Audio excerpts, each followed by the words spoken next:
Hey guys, it's Jenny with Art for Good. So today I'm going to do another plate pour where I use an object to protect negative space in my painting. And today I have spray painted the bottom with a copper and gold mixture of spray paint. Let that dry, and then I put this plate down to help protect that circle so we can create the wave around the outside. Now I've been doing a lot of other compositions with the same technique. I'll put a playlist here that I've created. It seems to be one of my most popular tutorials, as well as the art that people most likely want to buy lately. So anyway, I thought I'd do another one with a little bit different twist. I'm using some iridescent white here. I'm using a custom mixed green and blue.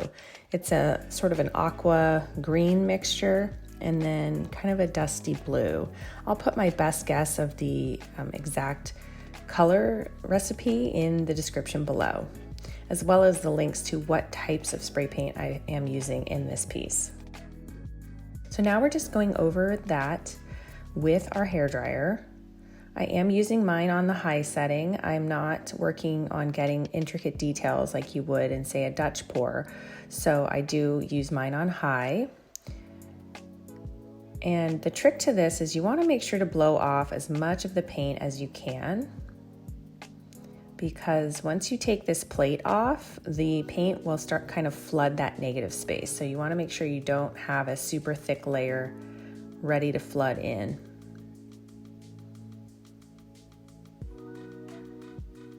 All of my paints are mixed with Floetrol and water. I usually do about 1 part paint to 2 or 3 parts Floetrol, and then just add water until I get to the consistency of the technique that I'm trying to do. In this case, I'd say I probably add about 1/2 part water.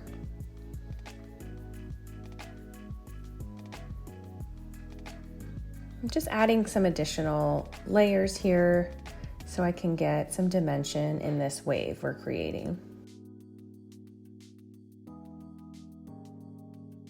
I did purchase like a giant party bucket that I'm gonna try for a larger piece. So stay tuned and make sure you're subscribed if you're interested to see how that's gonna work out. I'm very interested also.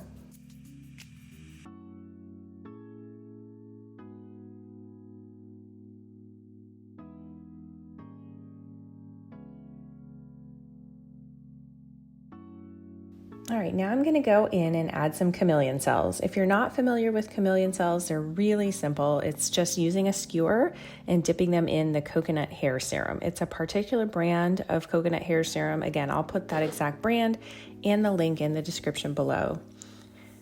And then you just place that down onto the paint, and it creates beautiful cells wherever you place your skewer. Now, after this is done drying, you do need to remove the oil. So you're going to use wait for it to dry several days, and then use some cotton pads with like rubbing alcohol on them to just remove any oil that you can see before you varnish this painting. I promise you it's a little extra work, but it is so worth it once you see the final result.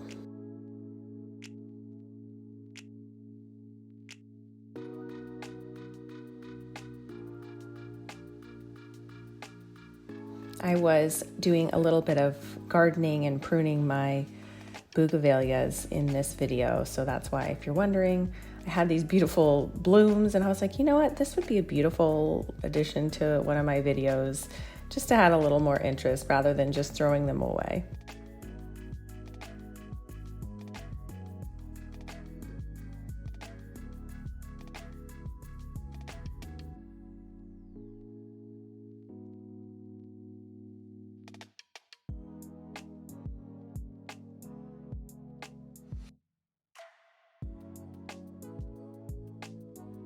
So you can see how those cells start to form.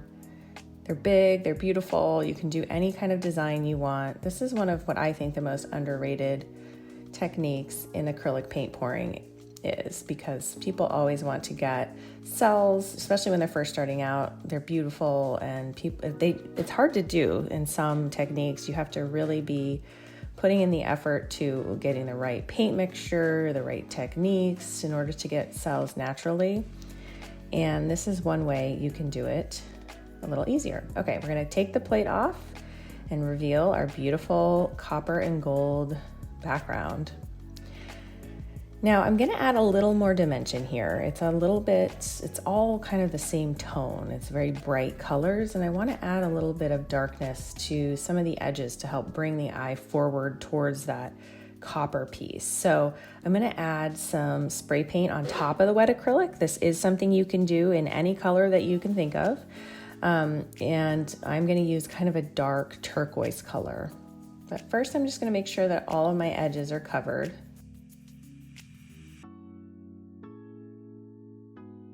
So I'm just gently going in on the corner here, and I'm gonna kind of reinforce this circular pattern by just doing the corners. You can see even already how it's adding some awesome depth and interest to this painting.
All right, and this is the final piece.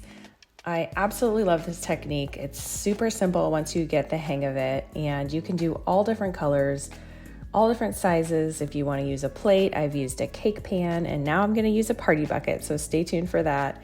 So give this a try and let me know what you think in the comments below, or if you've given this a try, I'd love to see your work.